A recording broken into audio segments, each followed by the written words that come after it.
Menteri Dalam Negeri Tito Karnavian mengusulkan tanggal 20 Februari tahun 2025 sebagai hari pelantikan kepala daerah non-sengketa dan yang mendapatkan dismisal sengketa hasil pilkada dari Mahkamah Konstitusi. Dalam rapat bersama Komisi 2 DPR RI bersama Menteri Dalam Negeri, Komisi Pemilihan Umum, KDPPP, dan Bawaslu, jadwal pelantikan tersebut diserahkan kepada pemerintah melalui Kementerian Dalam Negeri. Pelantikan sendiri rencananya akan dilakukan di Ibu Kota Negara, Jakarta. Komisi 2 DPR RI menyerahkan sepenuhnya jadwal pelantikan tersebut kepada pemerintah melalui Kementerian Dalam Negeri dengan mengedepankan prinsip kehati-hatian. Pelantikan sendiri nantinya akan dilakukan di Ibu Kota Negara, dalam hal ini Jakarta, sebelum ada Perpres dan Kepres yang menetapkan bahwa IKN Nusantara sebagai Ibu Kota Negara definitif.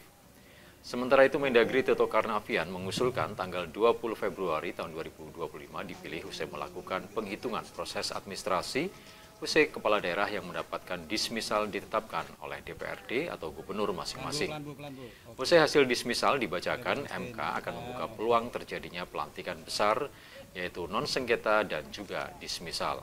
Nah, kami melihat bahwa dengan adanya putusan dismisal tanggal 4-5 Februari, itu membuka peluang terjadinya pelantikan besar, yaitu yang non-sengketa sama dismisal.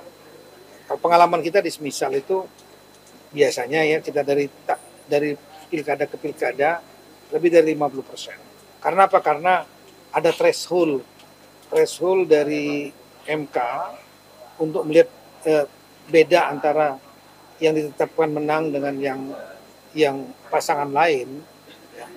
Ada dismisal kalau saya tidak salah thresholdnya 2%, dan kalau tidak terdapat indikasi pelanggaran struktur sistematik masif itu akan ditolak atau gugatannya ya dismisal sebelum nyampe ke pembuktian.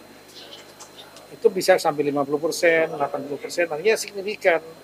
Nah, ini membuka peluang, sebetulnya waktunya pendek. Jaraknya antara 6 Februari yang non sengketa dengan dismisal. Demi efisiensi dan kemudian juga untuk mempercepat yang dismisal itu bekerja, ya, maka kita berpikir untuk menggabungkan itu. Skenario percepatan itu sebetulnya antara 10 sampai 12 hari selesai.